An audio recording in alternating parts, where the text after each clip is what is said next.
সমাজ থাকলে ক্রাইম থাকবে। তৃণমূলের 5 বছরের সরকার আছে দেখেই তো আমরা জিতবো। ওরা জিতেছিল এবং কিছু করেনি, সেটাই আমাদের কথা। যে বুথে ওরা ভোট কম পায় সে বুথে লক্ষ্মীর ভান্ডার টাকা ঢুকতে দেরি হয়। Very is development.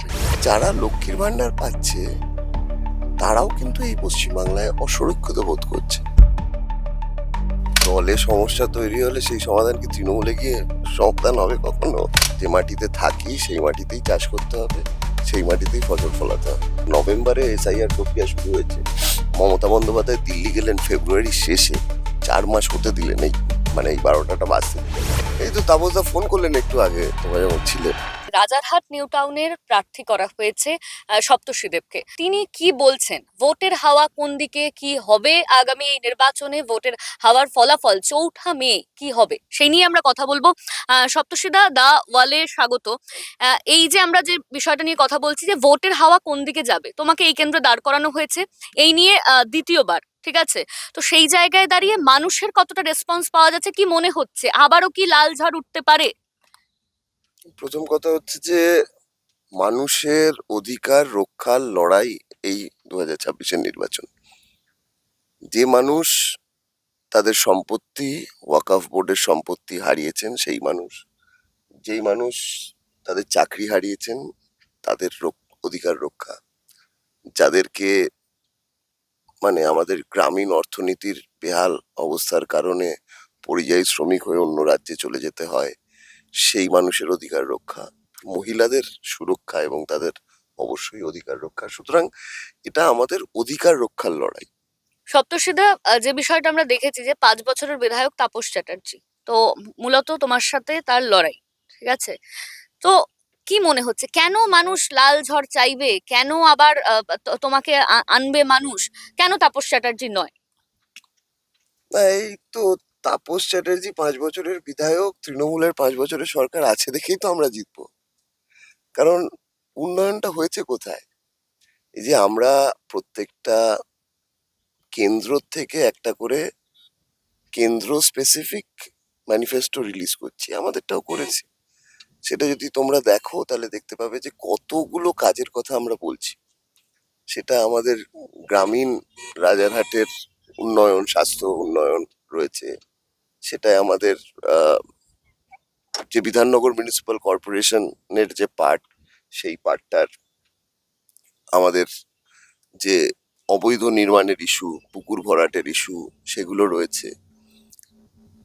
এই একেবারে শহর নিউটাউন স্মার্ট সিটি যেটাকে বলে ওরা চালাচ্ছে, সেখানে এখনো কোনো সরকারি হাসপাতাল নেই, কোনো সরকারি ইংলিশ মিডিয়াম স্কুল নেই, সেইগুলোর কথা রয়েছে। So very is development. রাস্তাঘাটের বেহাল দশা, হাফ ইঞ্চি পিচ করে এখন ভোটের আগের রাস্তা হচ্ছে, বর্ষাকালের মধ্যেই আবার সেটা ধুয়ে যাবে। সো আমরা জিতবো কারণ ওরা জিতেছিল এবং কিছু করেনি, সেটাই আমাদের কথা। ওদের ডেভেলপমেন্ট, ওদের করাপশন, ওদের কমিউনাল মানে পজিশনিং, এগুলোকেই আমরা চ্যালেঞ্জ করতে চাইছি এবং সেগুলো নিয়েই মানুষের কাছে যাব। তাহলে কি তৃণমূল কোথাও গিয়ে কাজ করেনি? নিউ টাউন রাজারহাট তো স্মার্ট সিটি। বারবার তৃণমূলের তরফে যে বিষয়টা বলা হচ্ছে যে প্রচুর ডেভেলপমেন্ট হয়েছে, লক্ষ্মীর ভান্ডার দেওয়া হচ্ছে, সমস্ত কিছু হচ্ছে, তারপরেও কেন মনে হচ্ছে যে না, মানুষের কোনো কাজে তৃণমূল আসছে না, বা এই লাল ঝড় আসা উচিত? তাহলে কি কোনো কাজই হয়নি? আর যদি না হয়ে থাকে, যদি আহ লাল আসে, বা যদি তুমি জিতে যাও, তাহলে সেক্ষেত্রে তোমার প্রথম কি পদক্ষেপ হবে, কি কাজ করবে তুমি, কি কি নেই এখানে, কি মনে হচ্ছে? দেখো, প্রথম কথা হচ্ছে যে কোনো কাজ হয়নি এটা বলা যায় না। একটা সরকারের কিছু ক্রমবর্ধমান কাজ থাকে যেগুলো হতে থাকে। আমার কথা হচ্ছে যে লক্ষ্মীর ভান্ডারের কথা তুমি বললে, 1,500 টাকা লক্ষ্মীর ভান্ডার দিচ্ছে সেটা ঠিক, মহিলারা পাচ্ছে সেটা ঠিক। কিন্তু আমি একটা ছোট্ট গল্প বলি। আমি একটা গ্রামের, আমাদের এই রাজারহাটের একটা গ্রামের একটা গ্রুপ মিটিং এ গেছি। 30-40 জন মহিলা বসে আছেন। তো আমি জিজ্ঞেস করলাম যে আপনারা সকলে লক্ষ্মীর ভান্ডার পান? তা বললো যে একটু ইতস্তত বোধ করছে, সিপিএম এর ক্যান্ডিডেট জিজ্ঞেস করছে। তাই বলে আপনি ইতস্তত বোধ করবেন না, আপনার বলুন। তো কিন্তু কিন্তু করে বেশ কয়েকজন হাত তুললেন। আমি বললাম বেশ, কোনো অসুবিধা নেই, এটা সরকারি স্কিম, আপনারা পান, এতে লজ্জা বোধ করার কোনো কারণ নেই, এটা পাওয়া উচিত আপনাদের। আমাদের গভর্নমেন্ট এলেও এটা চলবে, আপনারা পাবেন। কিন্তু এবার বলুন যে ধরুন আপনি এইখানে বসে আছেন, এটা গ্রামীণ রাজারহাট, একদম প্রত্যন্ত গ্রাম নয়, কিন্তু রাজারহাটের গ্রাম। তা এইখান থেকে 1.5 কিলোমিটার দূরে একটা ওষুধের দোকান আছে। ধরুন একদিন আপনার বাড়িতে কোনো পুরুষ সদস্য নেই, বাড়ির ছোট মেয়েটার অসুখ হয়েছে, আপনাকে রাত 8টার সময় একা এখান থেকে 1.5 কিলোমিটার দূর যে ওষুধের দোকানটা আছে, একটা মোড়, সেখানে গিয়ে ওষুধটা কিনে নিয়ে আসতে হবে। আপনারা কি সুরক্ষিত বোধ করবেন? কারা বোধ করবেন? একজন হাত তুলুন। তাহলে যারা লক্ষ্মীর ভান্ডার পাচ্ছে তারাও কিন্তু এই পশ্চিমবাংলায় অসুরক্ষিত বোধ করছে। তো তুমি 1500 টাকা দিয়ে তুমি যদি মনে করো যে এই অসুরক্ষিত বোধ করা মহিলারা, তারা সেই ফিলিংটাকে রেকগনাইজ করবে না, আর 1500 টাকার দেওয়াটাকেই শুধু রেকগনাইজ করবে, তাহলে তুমি মুখের স্বর্গে রয়েছো। তুমি যেটা বলছো, তোমার কথা টেনেই বলি যে এই সুরক্ষিত বোধ যে করছে না মহিলারা, বিভিন্ন জায়গা থেকে অভিযোগ আসে যে 34 বছরের বাম জামানায়ও মেয়েরা সুরক্ষিত ছিল না, বিভিন্ন ধরনের অভিযোগ সামনে এসেছে। তো সেই জায়গায় দাঁড়িয়ে আহ তোমার কি মনে হয় যে 34 বছরেও তো সুরক্ষা ছিল না মেয়েদের, এমনটাই অভিযোগ করা হয়, তাহলে আবার কি করে সুরক্ষা আসতে পারে? যদি তুমি আসো নিউটাউন রাজারহাট কেন্দ্র থেকে, তাহলে কি করে সুরক্ষা দেবে? দেখো, প্রথম কথা হচ্ছে সমাজ থাকলে ক্রাইম থাকবে। এখন সমাজ আর ক্রাইমের মধ্যে যাতে একটা দেওয়াল থাকে, সেটা হচ্ছে সরকার, তার পুলিশ। এটা আমরা বলতে পারবো না যে 34 বছর কোনো মহিলাদের উপরে কোনো অত্যাচার হয়নি, হয়েছে। কিন্তু কোনো মুখ্যমন্ত্রী একজন রেপ ভিকটিমের কম্পেনসেশন প্যাকেজ আনুষ্ঠানিকভাবে ডিক্লেয়ার করেননি। কোনো মুখ্যমন্ত্রী পার্ক স্ট্রিটের ওই সুজান নেই এখন, উনি আমাদের মধ্যে, তার চরিত্র নিয়ে কথা বলে তার সাথে যে ঘটনাটা ঘটেছে সেটাকে লঘু করতে চায়নি। So there is a difference. We have a government who is indirectly encouraging crime against women. এমন একটা ভাব নিচ্ছে যে এটা তেমন কোনো ব্যাপার নয়। তো দিস এনকারেজেস ক্রাইম। সুতরাং সেইটা আর একটা সমাজ থাকা, তার মধ্যে থেকে অর্গানিক্যালি যে ক্রাইমটা থাকে, সেইটা দুটো এক নয়। আমাদের কথা খুব পরিষ্কার, এই যে চারিদিকটা দেখছো, ওই যে আইটি, এখানে কত রকম মানুষ এখানে কাজ করে। শুধু যদি ভাবো যে এখানে আইটিতে যারা হাই পেইং বা সেই রকম শিক্ষিত মানুষ কাজ করে মহিলারা, তা তো নয়। তাদের জন্য বাড়ি ফেরার ক্যাব আছে, তাদের জন্য সেই ক্যাবে একজন মহিলা সুরক্ষা কর্মীও থাকে, আমি দেখেছি। কিন্তু হাউসকিপিং এ যারা কাজ করে, একটা আইটি তে ইন্ডাস্ট্রিতে যতক্ষণ আইটির স্টাফরা রয়েছে ততক্ষণ তো হাউসকিপিং থাকছে, এবং সেই হাউসকিপিং এ তো মহিলা রয়েছে কতজন। আচ্ছা, তারা যখন ফেরে তাদের জন্য কি কোনো সিকিউরিটি থাকে? থাকে না। That is how are society is working. মানে, তো সেইটাকে চেঞ্জ করতে হবে। আমরা বলেছি যে সাফিসিয়েন্ট স্ট্রিট লাইটিং দরকার। নিউ টাউন শহরে স্ট্রিট লাইটিং যথেষ্ট, কিন্তু যেই তুমি নিউ টাউন শহর থেকে বেরিয়ে যাবে, জেনারেলি যেখান থেকে এইসব মানুষরা আসেন, তাদের বাড়ি যাওয়ার রাস্তায় এখনো আলো নেই। সে আলো লাগাতে হবে। সাফিসিয়েন্ট পুলিশ পেট্রোলিং দরকার, সাফিসিয়েন্ট মোবাইল উইমেন ইউনিটস দরকার পুলিশের। সুতরাং এই কথাগুলো আমরা বলছি। সর্বোপরি একটা পরিবেশ তৈরি হওয়া দরকার, যে পরিবেশে মহিলারা, সে আইটি কর্মী হতে পারে বা আইটির হাউস স্টাফ হতে পারে, হাউসকিপিং এর স্টাফ হতে পারে, বা হুএভার, সে ওভারঅল সুরক্ষিত বোধ করবে। That feeling needs to be there. সেইটা নেই। বামেদের ক্ষেত্রে একটা কথা খুব ভাসে, মানে সাধারণ মানুষ বা অপোজিশন পার্টি হোক, যে বামেরা কখনো, মানে দেখা যাচ্ছে যে বামেরা বয়স্ক মুখ বেশি দেয় ভোটের সময়। তো সেই জায়গায় দাঁড়িয়ে প্রচুর নতুন মুখ আনা হয়েছে, নতুন মুখ দেখা যাচ্ছে। এবার আমরা দেখলাম যে প্রতিকুর রহমান তিনি দল বদল করলেন। তো এই যে দল বদল, এটা কি কোথাও গিয়ে দলকে কোনোভাবে হিট করছে? প্রতিকূলের দল বদল? না না, কেন হিট করবে? সৃজন দীপশিতারা একটু দুঃখ পেয়েছে ঠিকই, কিন্তু এটা তো হিট করার কোনো ব্যাপার নেই। ও একজন ছেড়ে দিয়েছে তো। আমি তো আগেও বলেছি যে আমাদের 10জন লাইন আপে আছে ওর জায়গায় রিপ্লেস করবার জন্য, এবং যে ছেড়ে দিয়েছে তার যদি দুঃখ না লাগে, তা আমরা তার ছেড়ে দেওয়া নিয়ে দুঃখ পেয়ে কি করব?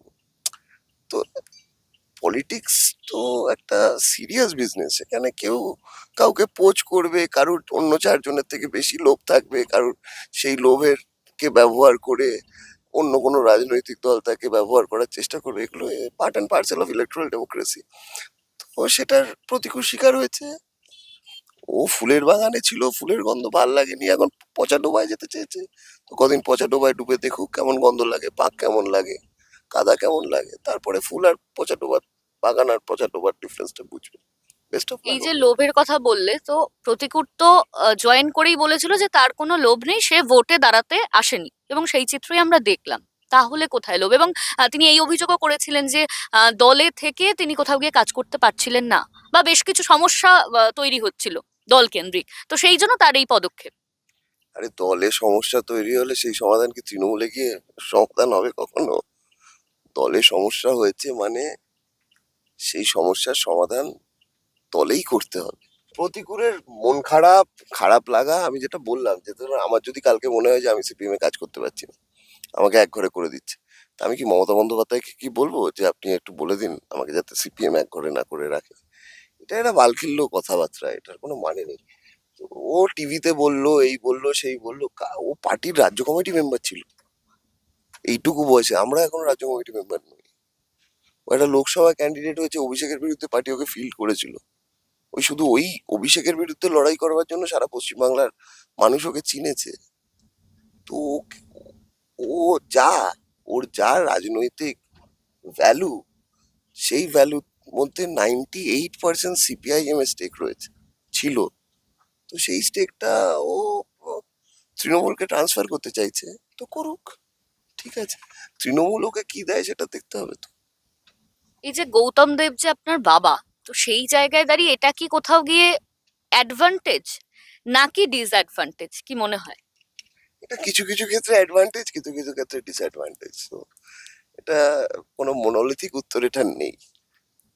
বাড়িতে একজন রাজনৈতিক নেতা ওই মাপের থাকলে সবসময় সুবিধা হয় যে আমরা ছোটবেলা থেকে একটা রাজনৈতিক পরিবেশে বড় হয়েছি, সেটার একটা কিছু অ্যাডভান্টেজেস আছে।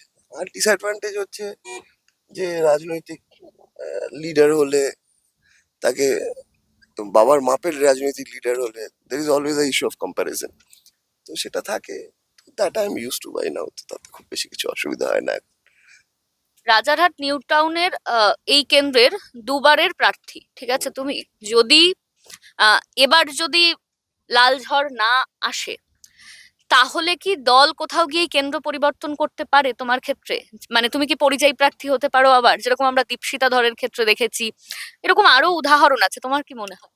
না না, আমি নিউ টাউনের পার্টির প্রার্থী, আমি নিউ টাউনের পার্টির নেতা, নিউ টাউনের পার্টির কাজের সঙ্গেই আমি ফর্মালি যুক্ত, আমার বাসস্থানও এখানে।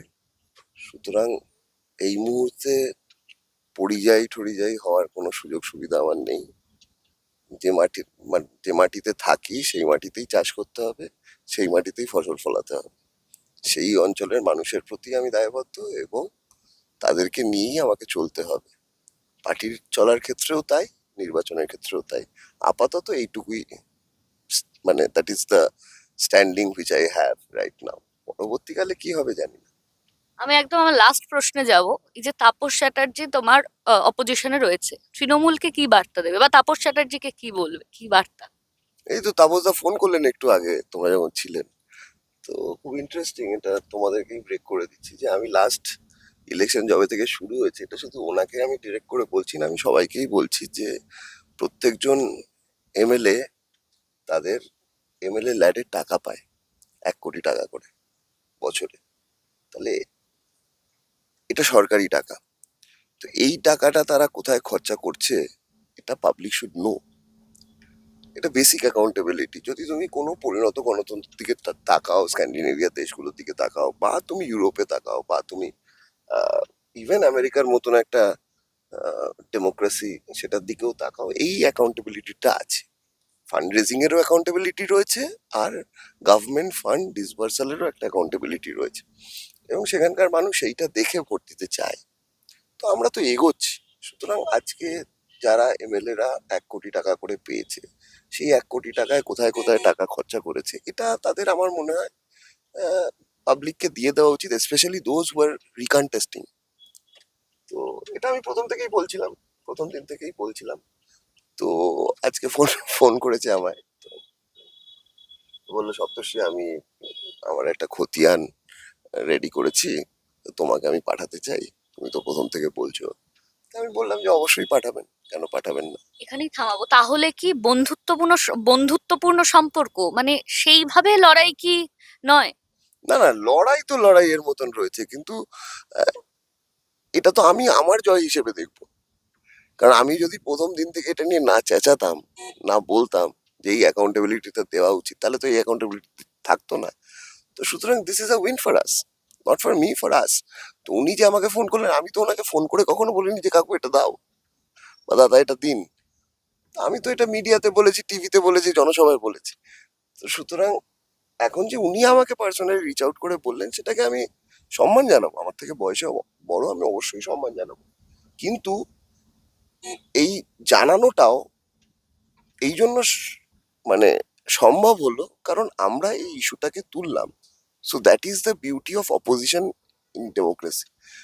গণতন্ত্রতে বিরোধীদের বিউটিটা এটাই যে তারা এই প্রেশারটা ক্রিয়েট করতে পারে, যে প্রেশারটা ক্রিয়েটেড হলে যেই শাসকে থাকুক, সে আজকে তৃণমূল, কালকে বামফ্রন্ট, পরশুদিন বিজেপি, যেই শাসকে থাকুক, সে কিছু কাজ, যে কাজগুলো মানুষের হিতে হওয়া উচিত, সেগুলো করতে তারা বাধ্য হয়। সো এটাই গণতন্ত্রের চিত্র হওয়া উচিত। এসআইআর এ একাধিক নাম বাদ, যেটা বিজেপির তরফে বলা হয়েছিল বা ইলেকশন কমিশনের তরফে, যে বাংলাদেশি বা রোহিঙ্গাদের তাড়াতে হবে।